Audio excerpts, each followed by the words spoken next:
Bom, no Novo Testamento a gente vai ter vários termos para definir o conceito de pecado. O primeiro deles é a dikia. Eu vou sempre colocar a palavra em grego, mas logo embaixo vocês conseguem ler como se fosse língua portuguesa. Então está escrito adikia e embaixo logo como se lê, adikia. E aqui eu já vou chamar a atenção já para uma coisa muito simples. Esse termo que está escrito aí embaixo é dikaios.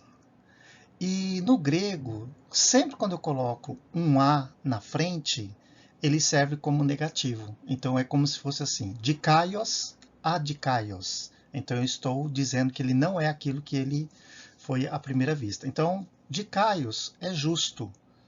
Adikaios, não justo ou simplesmente injusto. Por isso que em grego nós temos várias palavras, inclusive na língua portuguesa, que vêm do grego com esse A na frente. Por exemplo, tome, tomos, átomo. Então, não divisível, não se divide, não se separa. E por aí afora. Mas o que significa adikia? Então, os termos correspondentes em língua portuguesa são injustiça, erro, iniquidade, maldade. Então, essa é uma primeira palavrinha que a gente tem que saber que no Novo Testamento ela foi muito utilizada, que é para se opor a um tipo de conceito da justiça. Então, aquilo que se faz e não é justo, então entraria com essa palavra adikia. Ou seja, uma violação direta à lei de Deus, à norma. Né? A gente já viu lá no conceito do Antigo Testamento que a lei ela tem uma pretensão de preservar a vontade de Deus. Então, algum erro, alguma prática considerada injusta entraria como sendo uma violação da lei de Deus. Nós temos isso lá em Romanos 1,19, também 9,14, que vai usar o termo injustiça. Olha, para a gente sintetizar e ganharmos tempos aqui, lembrando assim, é quando tentam fazer de uma prática de injustiça a sua legalidade. Então é legalizar uma injustiça. É quando você distorce, quando você corrompe, né? Em alguns textos diz assim que os profetas corrompiam a palavra. Então, corromper diretamente a lei de Deus. E quando também, diante de um julgamento, você tem parcialidade, você é partidário de uma única opinião e não considera o todo. Então, também está dentro desse contexto. E, em certo sentido, o pecado faz isso. Ele leva as pessoas a terem uma aplicação errada com respeito à vontade de Deus e acaba sendo até partidário. Uma segunda palavrinha é uma palavra, inclusive, muito forte no Novo Testamento, que é a hamartia. Tem esse H na frente, mas ele é aspirado, então vai se ler com um R. Hamartia. Então, vejam bem que também tem os significados de erro, falha, transgressão. Em geral, é desviar-se daquilo que é correto, daquilo que é bom.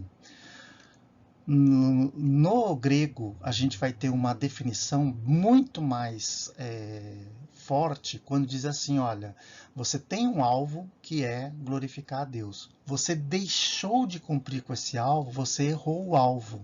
Você errou o sinal que marca o caminho que você deve andar, a estrada que você deve percorrer.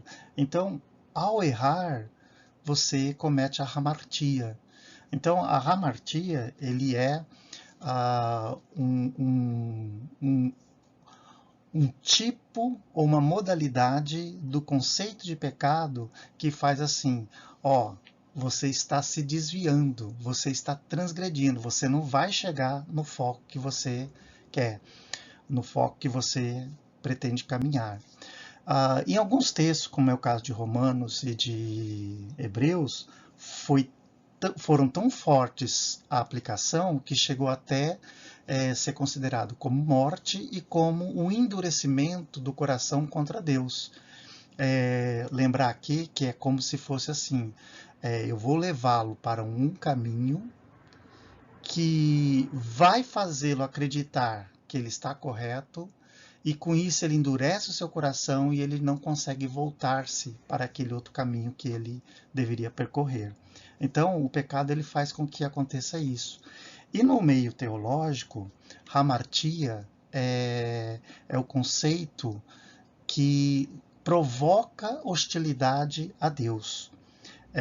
Uma dimensão de pecado que demonstra a existência da pessoa hostilizando Deus. Então, é um tipo de ser que veio para ofender, que veio para profanar, que veio para blasfemar ou até mesmo ter atitudes rudes contra Deus.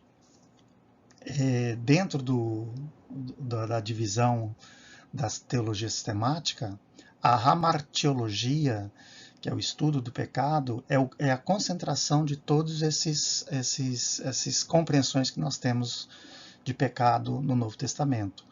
E por que há essa riqueza? Porque quando a gente entende a complexidade que o pecado tem, e isso eu já falei lá no conceito do Antigo Testamento, a gente consegue perceber a integralidade do ser humano. Porque uns é a questão de comportamento, outras questões mentais, outra é a questão de entendimento, né? E outras são questões de emoções que, por exemplo, você sentir o ódio contra a pessoa. Mas a hamartia, ela engloba um pouquinho mais, ela também direciona para aquilo que está diretamente ligado às coisas de Deus ou até ao próprio ser de Deus. Terceiro conceito é anomia. Mais uma vez, olha o azinho aí na frente, né? Nomia, nomos, lei, anomia, então sem lei. Também tem essa prerrogativa de negativo. Sem lei, maldade, muitas vezes foi um termo dado para os gentios, porque eles eram considerados sem lei, então eles não tinham como seguir a vontade de Deus. E também tem um conceito geral que seria uma violação direta à lei de Deus, provocando hostilidade e desprezando. A gente encontra isso em Romanos 6, 2 Coríntios 6,14 e 1 João 3,4. O que vale lembrar aí também é uma atitude quando você desconsidera a própria produção de sentido e significado da palavra de Deus. Em outras palavras, é você ignorar e hostilizar a lei de Deus. Por isso que o ministério de interpretação, ou seja, a hermenêutica, a exegese, são muito importantes dentro da igreja. Porque quando você vê que um texto está na palavra, mas ele é agressivo para a vida humana, com certeza ele tem que ser interpretado. Mas quando ele é para o bem da vida humana, então ele está expressando a verdade, ainda que seja forte, ainda que seja dura. E precisa também de interpretação para poder entender qual é a vontade de Deus para o grupo. Algo que a gente vai tirar desse conceito de anomia é que praticamente são os desacatos ou os atos ilegais, os atos que violam a lei, daí muitas vezes ser traduzido como rebelião, revolta, ou até o desvio das coisas de Deus. Ele está afastado da igreja, ele está afastado das coisas de Deus, ele está afastado do próprio Deus. Anomia, não tem regras, não tem fundamentos. Um outro conceito é apistia. Então, mais uma vez, o azinho lá na frente, pistis é fé. Vem do verbo pistel, confiar, acreditar, crer. Então, apistia, obviamente, todo mundo já vai entender, incredulidade, infidelidade, é aquilo que denota a falta de fé, a ausência de fé. O próprio termo incrédulo já define isso, mas é possível também fazer o substantivo descrente. Assim como tem o crédulo, crente, tem o incrédulo, o descrente. Em alguns casos a gente fala até o não crente, né? Lembrar aqui que muitas vezes a gente usa, né, o termo assim, ele está desviado das coisas de Deus.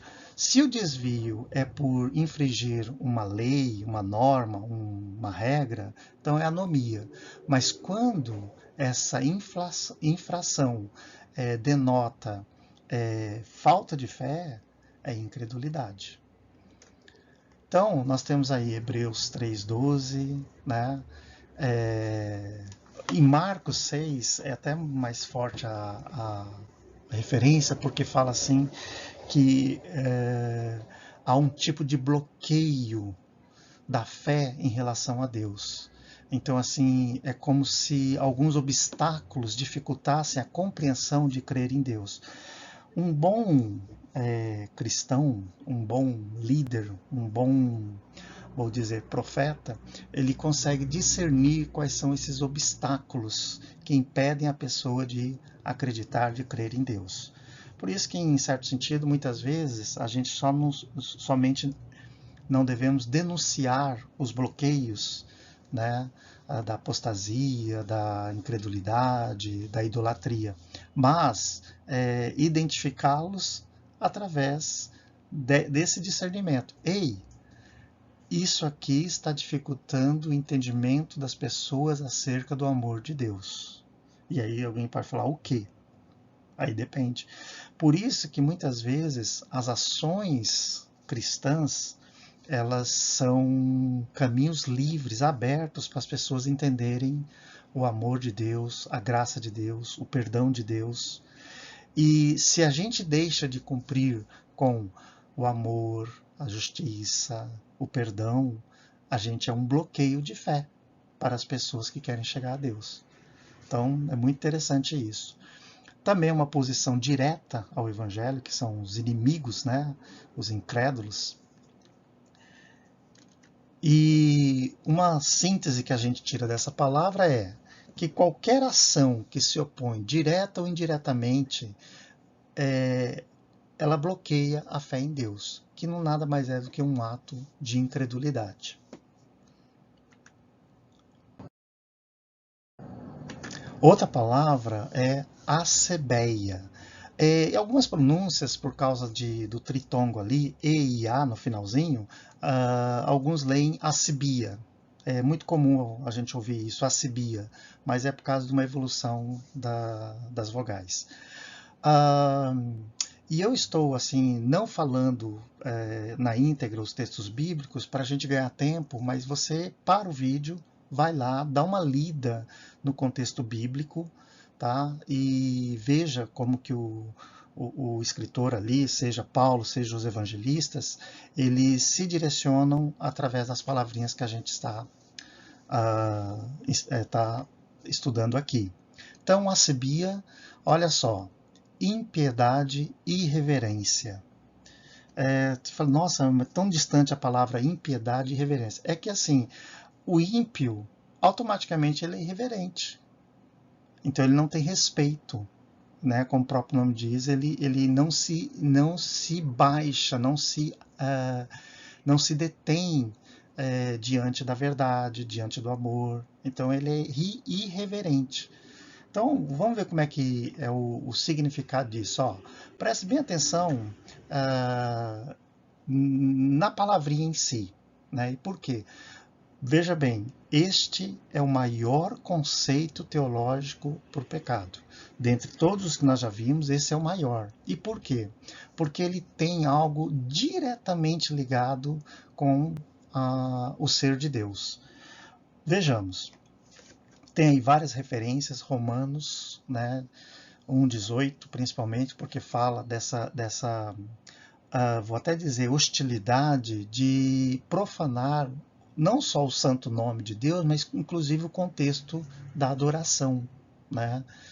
E por que, né, já estou dando a palavra aqui, né? É o maior conceito, porque se refere ao ser de Deus e está ligado diretamente à adoração a Deus. Em outras palavras, é uma afronta que chega a doer não só nos ouvidos, mas principalmente no coração. Por quê?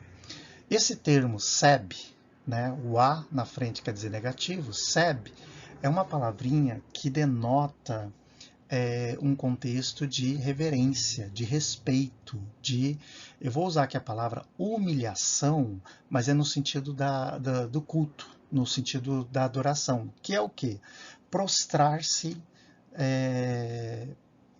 de rosto em terra, prostrar-se perante alguém, perante um ser superior, né? Muitas vezes os súditos iam até o rei e se prostravam, dizendo assim, eu vou te obedecer, eu vou ser fiel a ti. Inclusive, quando eles até no clamor, ou seja, em clemência, eles pediam, perdão, em clamor eles pediam pela clemência do rei para o perdão do seu pecado e coisas assim. No contexto litúrgico, é quando você se rende e você, em atitude de adoração, louva, exalta, glorifica, engrandece, tributa. Então, aí tem todos os termos do contexto litúrgico. Agora, quando você coloca o azinho na frente, tudo isso que eu falei de rendição, de prostração, deixa de existir. E olha só o que acontece. Ele vai agir com irreverência perante Deus. E isso é gravíssimo dentro de uma liturgia, tanto Antigo Testamento como Novo Testamento, que é o quê? Você praticamente blasfemar, desrespeitar o ser de Deus. E aí são atitudes também pecaminosas. Então, praticamente é o quê? É recusar-se a adorar a Deus como Deus. Na língua portuguesa, a gente muitas vezes, é até bom eu fazer essa aplicação aqui, nós, não só na nossa língua, como muitas línguas hoje, a gente tem o verbo ser, né? Eu sou, você é, ele é. Então, quando a gente diz literalmente, né, o ser quer dizer existência, né, essência daquilo. E nesse sentido, no grego é muito forte isso. É tão forte que não tem como você negar, como você desrespeitar. Por isso que até essa ideia da noção de Deus, ela é altamente mística, porque é como se fosse assim, ele se faz presente, ele se faz atuante. Então, por exemplo, não tem como eu falar assim, ele era, ele será. Não. Então, em todas as dimensões, ele... No entanto, quando a gente vai para as línguas, e no caso a língua portuguesa, então veja só, como é que eu posso trazer essa ideia? Então a gente diz assim, olha, Deus é, ponto final. Todo mundo vai calar, pronto, acabou. Mas como na língua portuguesa a gente tem essas modalizações, então agora eu preciso dizer assim, olha, Deus é e você não está agindo como ele é. Então a gente já está querendo trazer a ideia de, respeita que Deus vai pesar a mão sobre você. Então essa ideia, a gente sem querer, ou melhor, tentando explicar, a gente acaba saindo desse é. Então aí mesmo eu coloquei, recusar-se a adorar a Deus. Já acabou, não precisava nem falar mais nada. Mas eu quero dizer que Deus, ele é a essência, ele é a sua própria existência e tal. Vejam bem o que eu vou considerar aqui. É muito comum a gente ouvir nos discursos, principalmente evangélicos, eu não sei que Deus que você vive, que Deus que você conhece, porque o meu... Tá... Nós estamos errando nisso. Porque o outro chegou no momento de compreender Deus.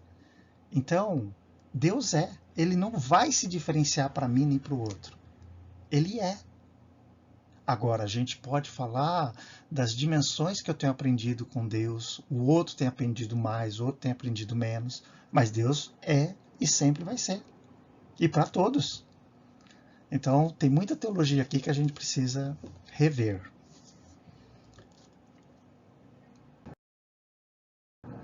O próximo conceito é acelgueia ou acelguia, né? Por causa das três vogais aí no final, a gente consegue falar ia também, né? Acelguia.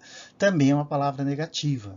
E olha só o que ela significa: lascívia, devassidão, insolência. E agora aqui, quando tem um tipo de luxúria, mas é altamente descontrolada. A palavra indulgência aí, depois vocês vão ver um texto bíblico que vai dar essa característica muito forte do que é essa acelguia. Vejamos, a ideia de licença, porque de umas traduções, licenciosidade, né? Refere-se na questão física e provavelmente está falando dos excessos sexuais. Então, o que é esse acelguia? Vejamos aqui, pessoal, que principalmente nos dias atuais, a gente tem que ter muito discernimento e sabedoria de como até orientar as pessoas. Vejam bem aqui que eu vou fazer já uns paralelos aqui para vocês terem ideias. Um pouco da minha formação foi fora do país e o primeiro contato que eu tive, né, com o meio evangélico norte-americano, a gente jogava bola, a gente fazia esporte, fazia um monte de coisa, e sempre os rapazes vinham até mim e falavam assim, ó, ponha 2 camisetas. E quando eu perguntava por quê, eles falavam assim, porque põe uma branca e uma colorida, porque chegar lá na hora a gente vai dividir o time, então você se você cair no branco, você só põe a branca, e se for colorido, você tá no colorido. Coisa assim.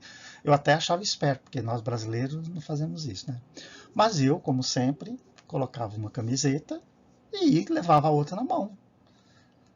E ele sempre falava assim, mas por que você já não vem com as duas? Né? E eu não me ligava e eu falava, não faz lógica. Nós somos um país tropical.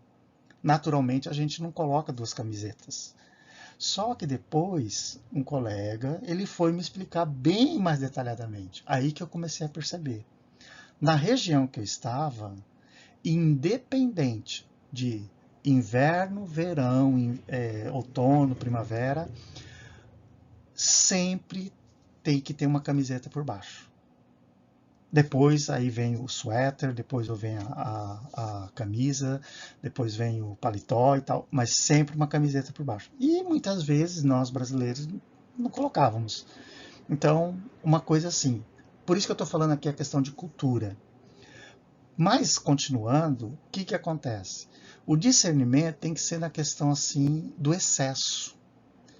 E também aquela coisa assim, a maneira como um latino se comporta devido ao país tropical não é a maneira como um europeu, como até mesmo um norte-americano se comporta, não dessa questão da cultura ao corpo, certo?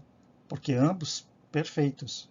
O que acontece é quando há essa devassidão, quando há esse descontrole, mas que afeta diretamente o corpo.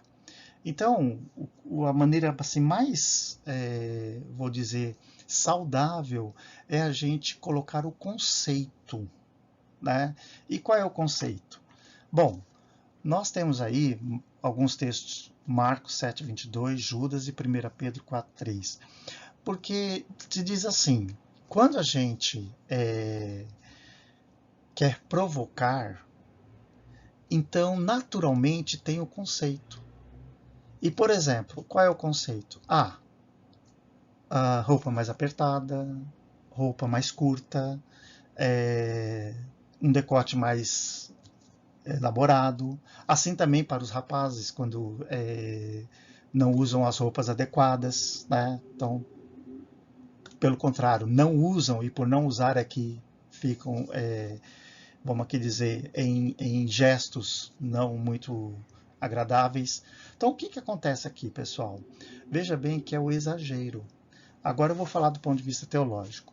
Aqui não se deve dar uma norma no sentido da regra. Não pode usar isso, não pode usar aquilo, não deve fazer isso, não deve. sempre uma boa teologia é aquela que orienta para a própria pessoa ter o critério do que a gente vai chamar de bom senso, que nada mais é do que a gente já viu, senso crítico, né? Ou seja, estabelecer o critério e... Então, por exemplo, aqui no Brasil, a gente tem certas roupas que a gente gosta por causa do estilo, por causa até mesmo da elegância, do caimento e tal, mas tem a ver com, por exemplo, ambientes. Né? Se eu vou para uma reunião de pastores e tal, é natural que a gente esteja alinhado, que a gente esteja agradavelmente bem vestido. Se a gente vai para uma sala de aula, mais ainda, porém com roupas mais, vamos aqui dizer, leves, roupas mais sutis para gestos, para ensino, locomoção, e assim vai indo. Mas não pegar somente nessa questão do vestuário. Né? E por quê? Porque assim, o corpo acaba sendo aquilo que comporta a nossa vida como adoração a Deus. A partir do momento que a gente começa a ter um descontrole ou um cuidado excessivo, essa adoração não vai se direcionar para Deus. E aí começa a haver outras coisas. Esse é um ponto. O outro ponto é que é o seguinte. Por exemplo, as pessoas têm desejos sobre a outra. E isso é uma questão, vou dizer, natural. Uma questão natural você ter o desejo. A concupiscência, né? O desejo de ter. No entanto, ultrapassando-se os limites, o que acontece? Posse, consumação, sair do caminho de Deus. E mais declaradamente é que vai para o grau da libertinagem, da sensualidade e que causa o quê? O agravo no outro. Então, por exemplo, alguém vai falar assim, por isso que os casais têm adultério, têm traição. Lembrar aqui que parte do desejo. E é o desejo o quê? Descontrolado. Mas eu tenho segurança, eu sei fazer. Então, já é aquela questão assim, né, de que não está dentro da justiça de Deus. Então, tendo sabedoria, isso é muito fácil de se resolver. Quando eu digo fácil, não estou dizendo assim que é só um tocar de dedos, né, um poder mágico, não. É fácil no sentido de que você entende que saiu do controle. E aí o que vem? Vem o quê? Opa, deixa eu voltar a algumas outras coisas que são critérios. Né? Critérios. Essa é a lógica. Critério de aumentar a sensualidade, de instigar o outro. Né? Tá mais por aí.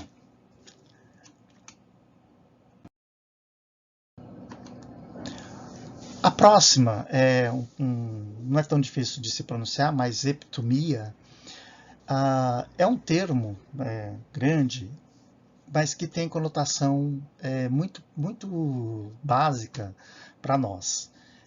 Desejo, tentação, concupiscência. O que a epitomia vem na nossa cabeça assim?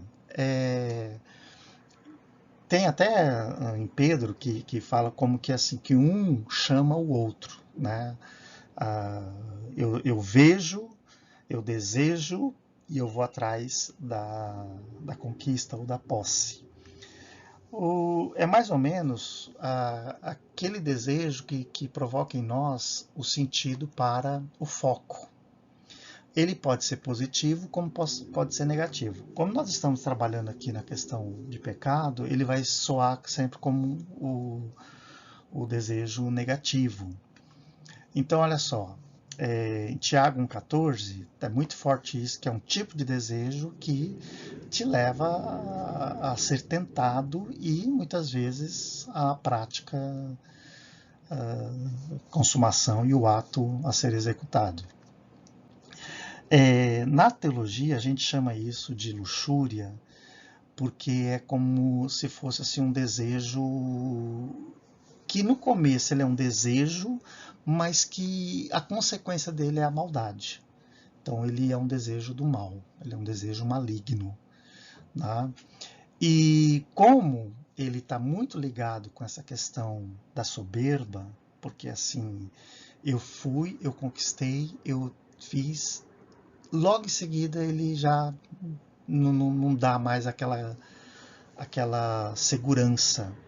E há um descarte, há vou aqui dizer, né, um desfazer-se daquele desejo consumado. O desejo consumou, a pessoa já não quer mais. E quando a gente está falando no crescimento da espiritualidade com Deus, ou seja, a vida com Deus, a epitomia pode fazer com que a gente diga assim, olha, sabe aquele concurso? Eu passei. Foi porque eu tive foco, foi porque eu tive garra, porque eu tive por minhas próprias forças. E de repente, não é. Mas fazia parte dos planos de Deus que você conquistasse aquilo ali. Só que você não reconhece que Deus te deu isso. Então, é um tipo de desejo que coloca mais na autoconfiança do que propriamente depender de Deus. E muitas vezes esse desejo faz com que, por exemplo, seja uma hostilidade muito forte contra Deus. Nos meios evangélicos, eu vou dizer assim que pessoas que lutam para cargos de liderança, pessoas que lutam para exercer ministérios aos quais eles nem sequer têm o dom, e vai por aí afora. Então, assim, isso é muito forte no meio religioso. Tá? Tem coisas que a gente precisa rever. Mas aqui é só apenas um conceito para vocês entenderem como que o pecado também vem como epitomia. O próximo termo é um termo, não é difícil de pronunciar, não. Então, ó, esse CH tem várias pronúncias, por causa do grego que andou, né, no Império, que por muitos lugares, mas seria assim, e depois tem um TH e um RA. Então, ertra. Então, ertra é esse termo aí que significa inimigo. Na verdade, ele abrange não só o substantivo inimigo, mas também qualquer conceito que relaciona-se com a inimizade. Às vezes pode ser metafórico, né? Por exemplo, eu falo assim, matemática é meu inimigo, no sentido de que não sou muito bom com os números, né? Mas o ertra, né, vem como uma tradução lá no Antigo Testamento, da Septuaginta, que se referia tanto àqueles, as desavenças pessoais, como inclusive entre o próprio povo de Israel, que diz assim, vós sois inimigos da terra, vocês são inimigos da verdade. Tá? Também o contexto lá de inimigos dos justos, inimigos de Deus e a própria terminologia inimigos de Israel. E já no Novo Testamento, está diretamente ligado à questão dos relacionamentos e também, mais específico, numa parábola, que é a parábola do trigo e do joio, que se refere ao próprio diabo. Né? E só para a gente aqui trabalhar um pouquinho, a palavra diabo ela é formada por duas outras palavras na sua etimologia primeva, ou seja, primitiva, que é a preposição dia, contra, e balo, que é o verbo lançar, arremessar, atirar. Então, assim, você sempre tem vamos aqui dizer, vou até colocar bem simples, olha, a sua missão, o seu alvo hoje é sair da sua casa, ir até a igreja. Aí você sai da sua casa em direção à igreja. Aí qualquer desvio que você faça é diabalo. Ou seja, é um arremesso contra o seu foco. Daí, né, a gente até às vezes fala assim, ação diabólica, estratégia do diabo, seja como for. Mas estou colocando assim para vocês verem assim que há muita riqueza no Novo Testamento, mas declaradamente aquilo que se opõe à sua reconstrução ou à sua redenção no projeto de vida cristã, que vem para te tirar. Né? Então, muitas vezes, isso acaba se tornando inimigo, provocando inimizade. Em outras palavras, é uma ação do pecado que é voltar àquela questão de romper os relacionamentos. O que isso quer dizer? É um contexto de animosidade, promovida pela hostilidade, pelo ódio, né, de uma parte contra a outra, e, na verdade, é uma inimizade constante aí contra Deus, contra as pessoas, né, contra os projetos de Deus.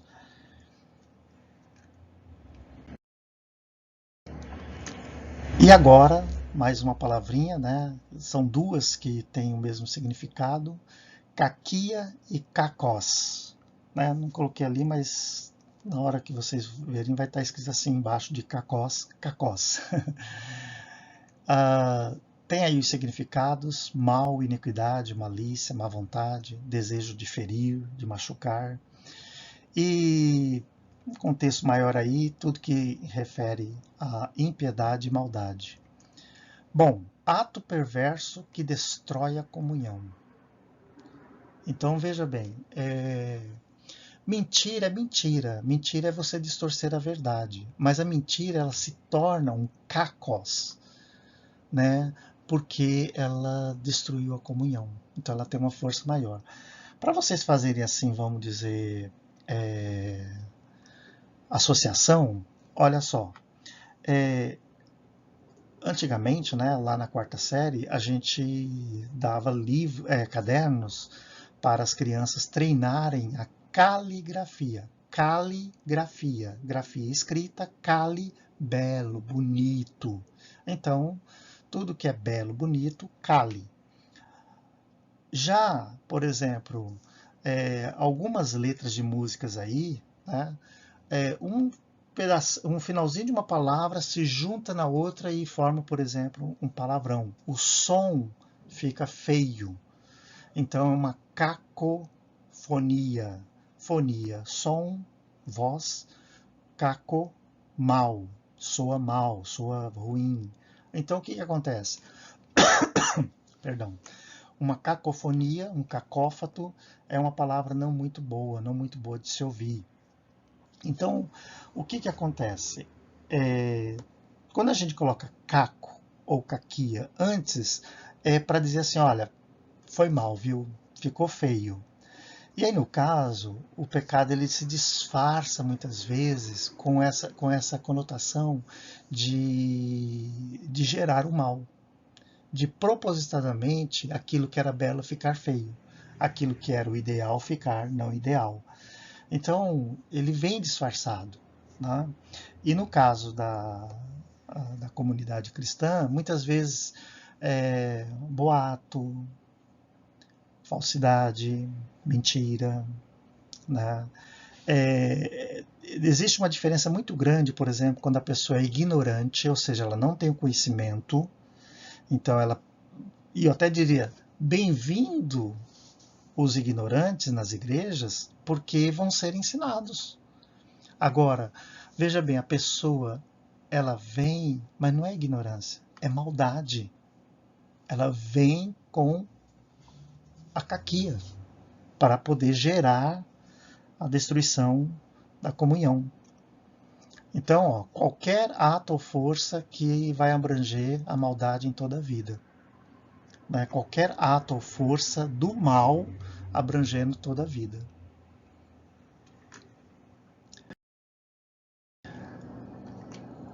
Agora nós temos, já está acabando, viu gente? Nós temos uma palavrinha que é a parabases. né? É uma palavrinha pequenininha, né? Parabases. Também é formada por uma preposição para e bases. Bom, transgressão, né? Transgressão no sentido de ultrapassar os limites. Eu acho que está aí isso, ultrapassar os limites. Uma conotação, né, mais forte ainda é quando é, existe tanta impetuosidade que chega a passar por cima. Literalmente é isso, para bases, passar por cima. E aí, no caso, nós temos duas referências que vocês vão checar e vocês vão ver como que a transgressão ela promove consequências tanto na vida humana pessoal como também no coletivo. E aí, né, a princípio, é todo passar por cima em relação à lei. E também quando a própria pessoa é consciente do conceito, é consciente da verdade, mas ela tem um desrespeito deliberado. Então ela transgride. Ah, eu sei que não deve, mas eu vou fazer. Então é altamente consciente. Eu vou dizer que a transgressão nesse conceito bíblico, ou seja, de ultrapassar, é o mais corriqueiro que existe nas comunidades. Né? Porque a pessoa é consciente, mas depois eu me vejo. Né? E esse próximo que é poneria e poneros. Poderia e poneros. Significado: depravação, iniquidade e impiedade. Bom, qualquer ligação que envolva, qualquer ação que esteja envolvendo malícia ou baixeza. Esse termo baixeza aí não é muito usual, mas dentro da semântica bíblica, ele é vamos aqui dizer, proposital por causa do termo grego poneros. E bem claro, né, um contexto que é assim. Veja bem, não obstante a coisa já está ruim, chego lá e aumento mais ainda essa situação. Então, seria aquilo que propositadamente colocar mais lenha na fogueira. Né? São atitudes que vão aumentar muito mais ainda o nível da iniquidade.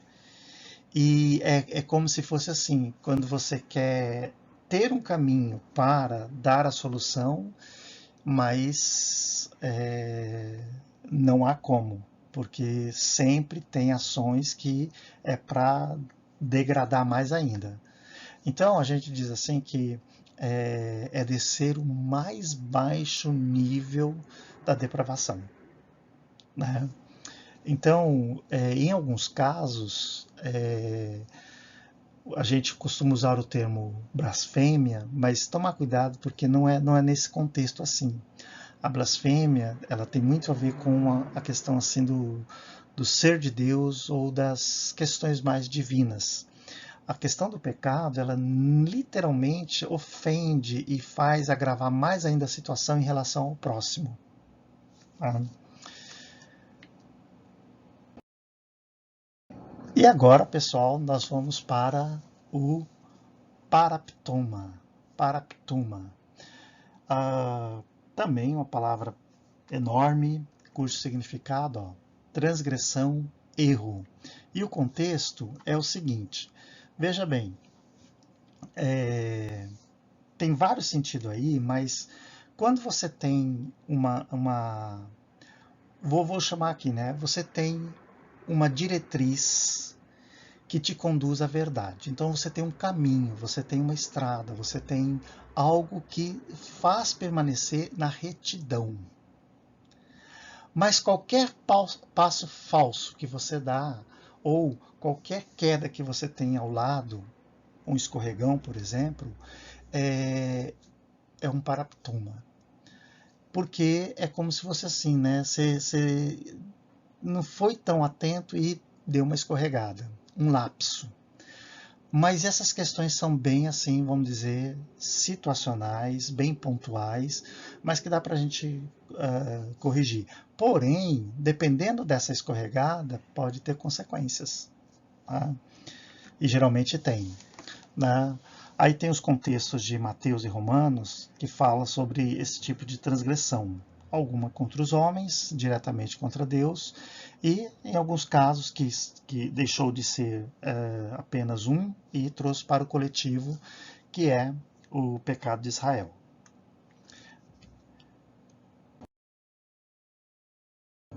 Bom, pessoal, com isso aqui eu quero dizer assim, ó, olha o tanto de vocábulos que nós tivemos para o conceito, né? Adiquia, hamartia, anomia, apstia, acebia, acelguia, eptumia, erthra, caquia, cacós, parabases, poneria, ponerós e paraptuma. Tá aí também, né, a maneira que eles são pronunciados e também são, vamos aqui dizer, traduzidos. Essas traduções vão variar do contexto de Bíblia para Bíblia, mas o que eu quero chamar a atenção aqui nesse slide é que tudo isso foi compreendido como pecado e traduzido como pecado.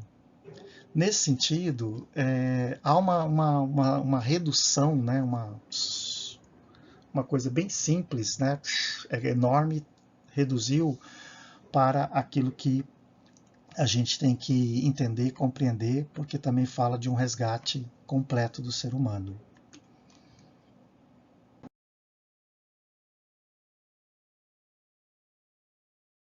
Quero agradecer vocês por mais um vídeo. Esse vídeo ficou bem longo, mas faz parte. Talvez eu até divida em dois. Eu vou dividir em dois, tá? Tá gravado aqui, então estou dividindo o vídeo em dois e até a próxima.